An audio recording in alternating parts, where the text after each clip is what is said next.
All right, hello everyone. Today we're going to go over Unit 3 study guide, the notes for Unit 3.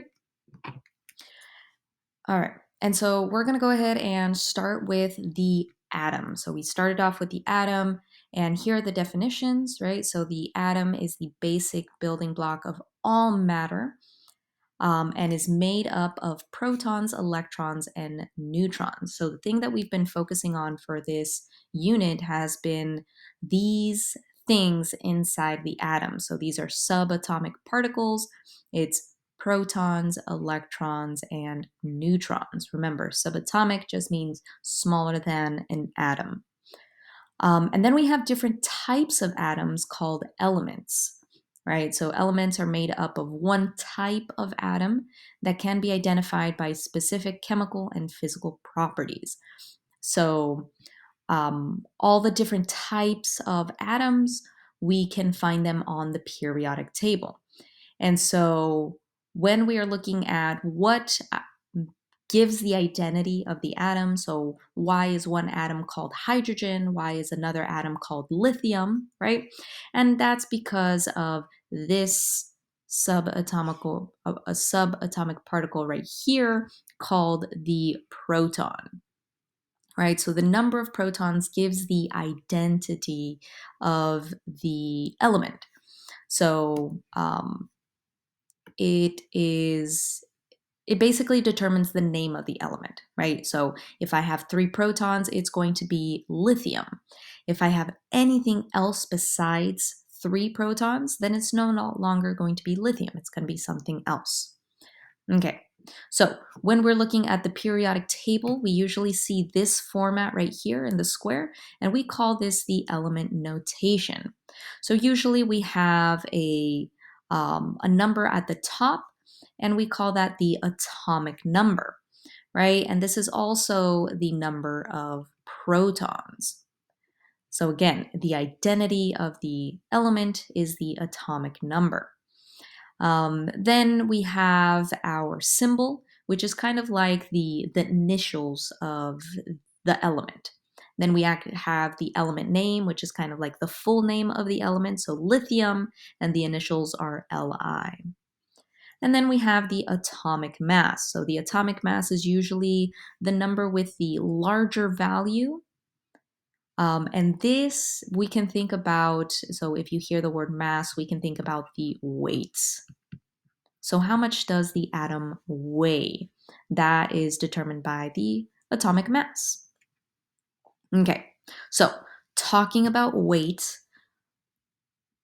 this is how we get into what's called an isotope. So, isotopes are atoms of the same element, which means that they have the same number of protons, but different number of neutrons. So the reason why I say this is related to weight, right? Because protons and neutrons are the ones that add weight to an atom. So all of the ones that are in the center of the atom, right, protons and neutrons, contribute to the weight. So electrons are so small that we really don't care about how much they weigh. That's why when we talk about isotopes, when we talk about weight, we only focus on the protons and neutrons, which are found in the center or the nucleus of the atom. Okay, and so then we have a specific way of writing um, an atom with that specific weight. So isotope notation, we have the element symbol, right? The very large one. It's the important one because it tells us what element we have. And then we have 2 numbers on the left side. So the top number, or the one with the larger value, is the mass number. So the mass number is the number of protons plus neutrons. And then we have our atomic number. So again, just like before, our atomic number, right? So over here, our atomic number is the number of protons.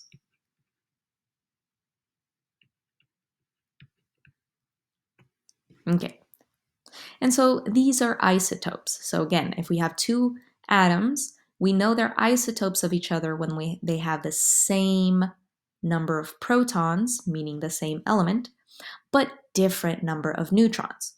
If they don't have these two requirements, then they are not isotopes. So that means if they have different number of protons, then they cannot be isotopes. If they have the same number of neutrons and protons, then they can't be isotopes. They have to have these requirements. So again, same number of protons, different number of neutrons.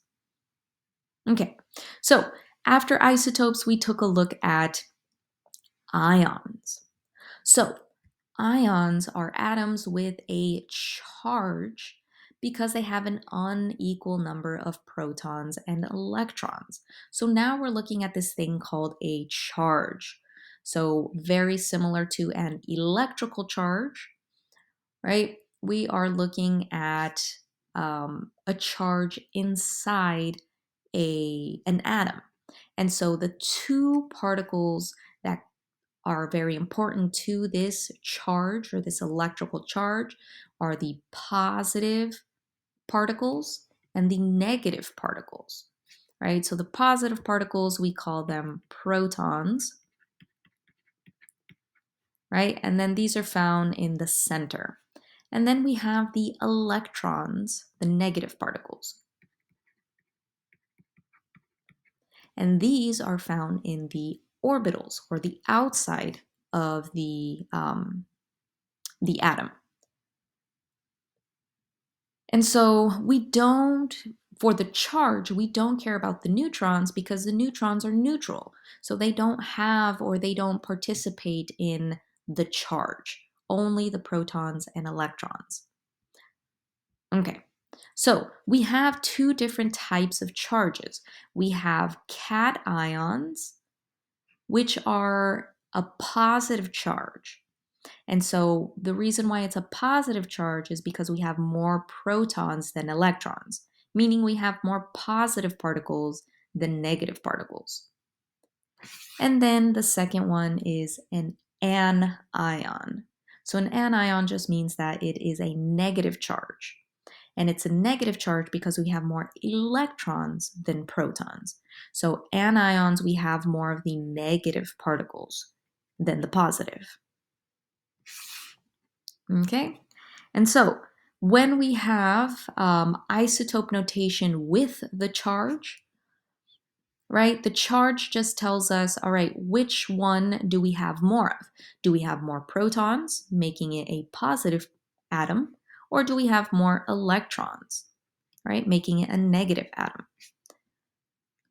So in this case over here, the mass number, we have 7. The atomic number, we have 3, and then the charge, we have 1, or plus 1. So whenever you see just either a plus or a minus without a number, this means that it is a plus or minus 1. Okay? So when we have a plus 1, this means that we have how many more, right? Do we have more protons or electrons?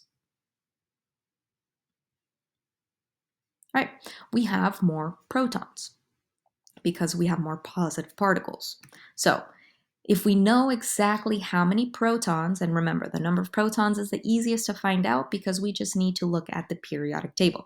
So if we have 3 protons, right, the atomic number tells us exactly the number of protons. So we have 3 protons, 1, 2, 3. This means that one of those protons is not being canceled out by an electron. So that means that the other 2 are. So 1, 2. We have 2 electrons in this atom, right? And so if we look at the Bohr model up at the top, right, that's exactly what we have. We have 3 protons in the center, 1, right? 1, 2, 3. And then 2 electrons on the outside, right? So this unevenness of protons and electrons gives us a charge. So which one do we have more of? We have more protons, right? And by how many, right? We have 1 more proton than we do electrons. So this atom is going to have a +1 charge. And then instead of calling it an atom, we call it an ion. And because it's a positive particle, it's a cation, to be more specific. Okay, so after that, once we dealt with ions, and then just a recap of what each number means, right? So we have the atomic number, which is the number of protons, right? This gives the identity of the element. And it's usually the smaller value when we look at the isotope notation or the atom on the periodic table. So this is the smaller value. Right? And then we have the mass number. So this mass number is the weight, right? It's the total of protons and neutrons, right? And this is usually the larger value, right? So this would be the 7. So the 7 is the mass number, and then the 3 would be the atomic number. Okay, and again, mass number we find by adding the number of protons and neutrons. So if you're ever trying to find any of these, we can just say, all right, do I have the number of protons? Yes, it's 3. Do I have the mass number? Yes, it's 7. Right? So then if we're trying to find the number of neutrons, we can say, all right, if I have 3 protons and I need a certain amount of neutrons, how many neutrons do I need to get to 7? So 3 plus what equals 7? Right? It should be 4. So that means we have 4 neutrons. So 3 plus 4 equals 7. Okay. So then for the ions, right, the charge determines whether the atom has more protons or electrons. And here are a couple of different formulas that we can use. So protons minus electrons equals charge. So another way that we can look at it is, all right, this is our example. It has a +1. So our charge is +1. Our number of protons is, because this is lithium, right? If we look on the periodic table, we'll see that it's element number 3. And so we have 3 protons. So 3 minus what equals 1, right? What is this missing? How many electrons do we need to get a +1? Right? If you said 2, you are correct, right? So 3 minus 2 equals +1. Let's say that this was actually a -1 charge, -1. Then how many electrons would we need? 3 minus what equals -1, right? It would be 4. 4 electrons, we would need 4 electrons to get that -1 charge. Okay. So now let's get into, so after we saw the ions, we looked at the metals, nonmetals, and metalloids. So this is the lab that we did with testing all of the different substances, right? We tested conductivity, which means, which we ask our question, does it conduct electricity or heat, right? So if it does conduct electricity, that means that it lets electricity pass through. And then the opposite would be an insulator. So something that doesn't let electricity flow would be an insulator. So these two are basically the opposites of each other. So when we're looking at metals, nonmetals, and metalloids for conductivity and insulation, right? Metals do conduct electricity. That's why all of our wires are made of metals. That's why our chargers are made of metals, right? They allow the electricity to flow through, right? And if it's a good conductor, that means it's going to be a bad insulator. So if we didn't want electricity to go through, then we wouldn't use a metal. right? That's why we use rubber or anything like that to prevent us from getting electrocuted, right? So metals are good conductors, but they're bad insulators. And then we look at the opposite, nonmetals. Um, they are poor conductors, right? So that's why, um, let's say carbon, right? It's not going to conduct electricity. If electricity tries to flow through, it's just going to burn the substance. So they're bad conductors, but that means that they are good insulators, right? So they stop electricity from flowing through. Okay, and then metalloids are somewhere in between. Some have, they kind of conduct, which is called semiconductive or semiconductivity.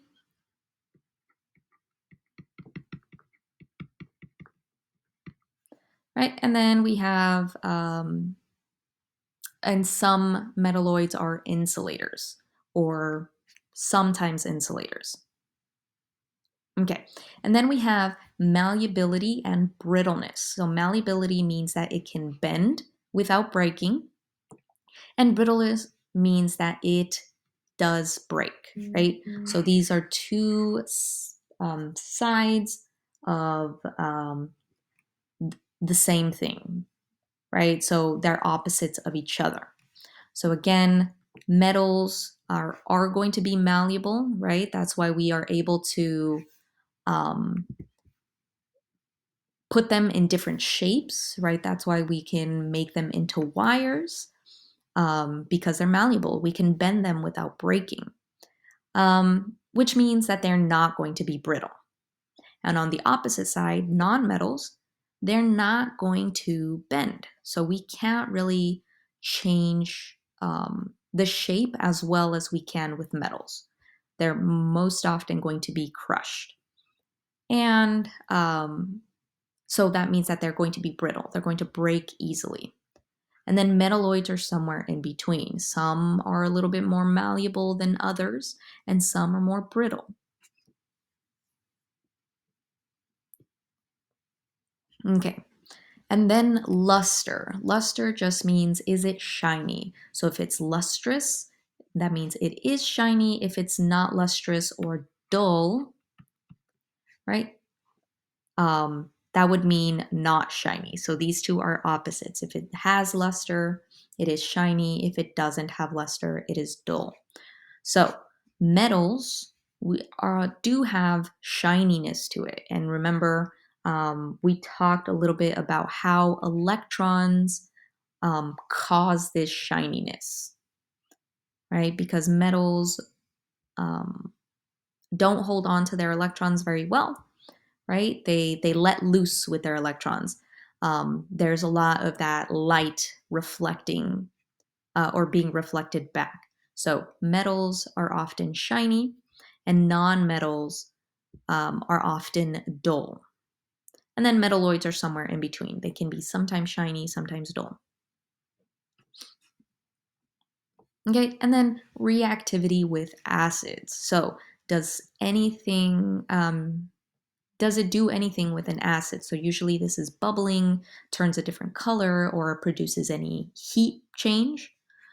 So most metals are reactive to acids, but metalloids and nonmetals are not, right? So these two are not reactive with acids.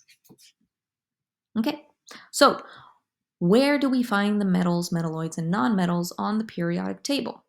So if we take a look at it, here off to the side on the kind of like the right side of the periodic table, we see this green area over here, and these are the metalloids. Anything to the right of that, so all of this yellow area are going to be nonmetals, and all of the red area are going to be metals. So we also have this trend or this pattern that as we go more towards the top right, we're going to get more non-metal characteristics. And as we go towards the bottom left, we're going to find more metallic characteristics. So again, the characteristics are over here. metallic characteristics are these, right? They are good conductors, bad insulators. They're able to bend without breaking, so that means they're malleable. They are not brittle. They are shiny, and they most likely react with acids, right? And those are metallic characteristics. Okay, so once we saw that, we took a look at the different trends, but we started off the different trends with Coulomb's law, right? The idea of Coulombic attraction. So Coulomb's law determines the force of attraction between oppositely charged particles. So the activity with the tape, we saw that particles that are have the same charge, so the positive positive is going to repel each other. A negative and a negative is going to repel, right? Because they're the same charge. But if we get opposite charges near each other, they're going to have some type of attraction to each other. Okay, and then with the magnet activity, we saw how this attraction can be affected, right? So if we have more orbitals, right, in between these two particles, they're going to get weaker and weaker as we add more things in between. And so that the opposite is true. If we take away the things in between, it's going to get stronger and stronger. Right? And then the other thing is, how many do we have? Right? So if we add more protons and more electrons while keeping the same distance, you can't really see that.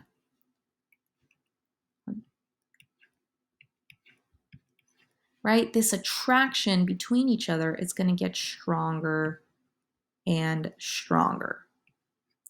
Right? So just like the magnets, as we add more and more magnets, that force of attraction is going to get stronger and stronger.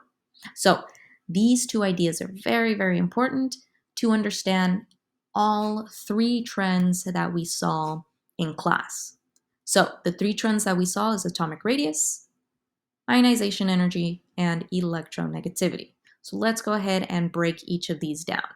So atomic radius, so just like in geometry, the radius of a circle is the distance between the center of the circle all the way to the edge, right? So the edge of the circle is going to be the same distance all around. So this determines the size of the circle. So if it's a small radius, it's going to be a small atom. If it's a large radius, it's going to be a larger atom. It's not a perfect circle, but just pretend it is, right? It's going to be a larger atom. Okay. So let's take a look at what is a trend of atomic radius. So are the atoms getting smaller or bigger, and in which direction?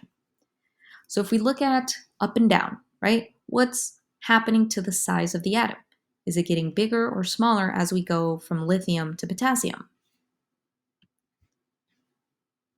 Right? It's getting larger. And why? Try to think about why is it getting larger? Right? So as we add more and more orbitals, right, we have more electrons, we're adding more orbitals or more spaces for those electrons to be in, we get more and more distance between the center and that valence electron, right? So all of the trends are about valence electrons, the ones on the very outside.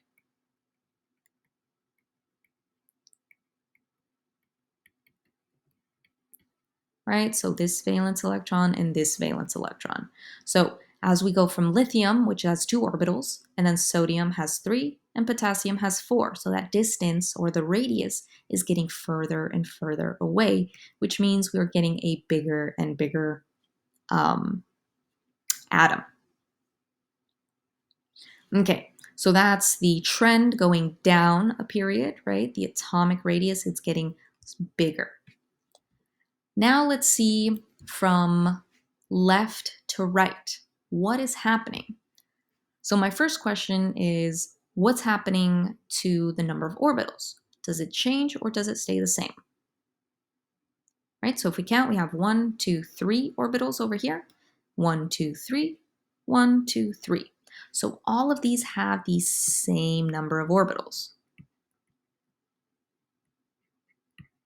Same number of orbitals, right? Okay, so now the difference between these is that as we add more and more protons, right? We're adding, if we think back at the magnets, we're adding more and more magnets. So what happened to the cardboard as we added more and more magnets, right? So the more magnets that we have, the stronger that force is going to be. And the stronger the force, it's going to squish these orbitals together. So it's being squished together as more force is added, right? So the ones on the very right side of the periodic table, so all of these are going to be more squished than these over here, right? So if we're talking about increasing atomic radius, right, because these are more squished, they're going to be a smaller size. And because these are less squished, these are going to be a larger size, right? So our trend is going from small to large. And that's why this arrow is here, right? Because we're going from smaller to bigger. Okay, so now let's go ahead and go to ionization energy. So ionization energy is the energy needed to take off an electron from an atom. So we are trying to pull off an electron. So that means that if the attraction between the center and the valence electron is strong, so strong attraction, means that we're going to use more energy, or it's going to be harder for us to take off that electron. So strong attraction means more energy.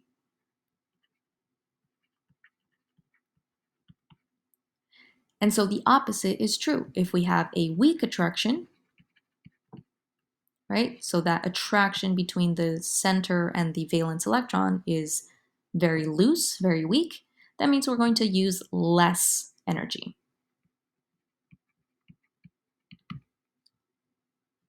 Okay, so again, strong and weak, we think about this force of attraction. What determines whether it's strong or weak?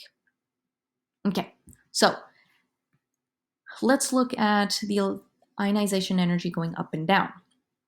So remember the center and the valence electron, as we get a further and further distance, right? What happened to the magnets as we added more and more pieces of cardboard in the middle, right? So if you remember, as we added more pieces of cardboard in the middle, the attraction between the magnets got weaker and weaker. So over here is very weak, and over here it's very strong.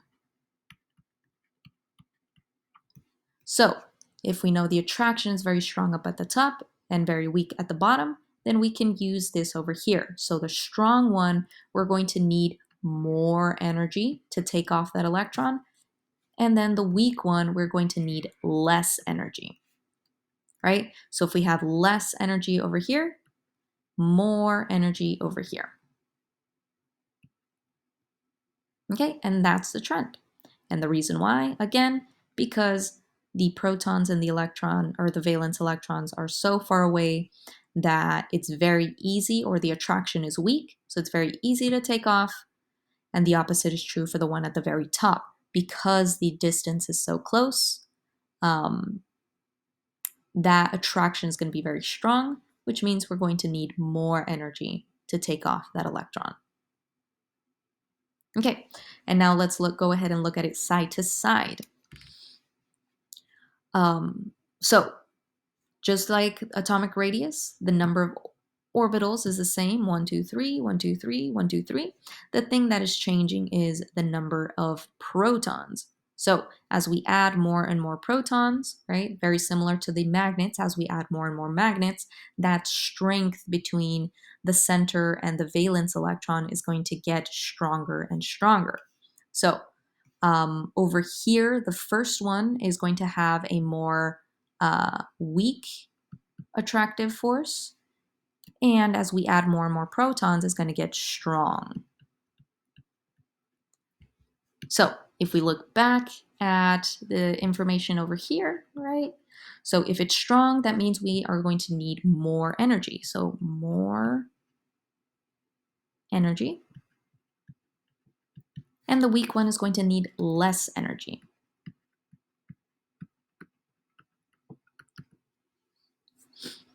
Okay, so less over here, more over here, right? So less means low ionization energy, more means high ionization energy, right? Lots of energy needed to take off those electrons, and then a lot less energy over here with the bigger ones. Okay? And then electronegativity is very, very similar to ionization energy. It still has to deal with the attraction between the center and an electron.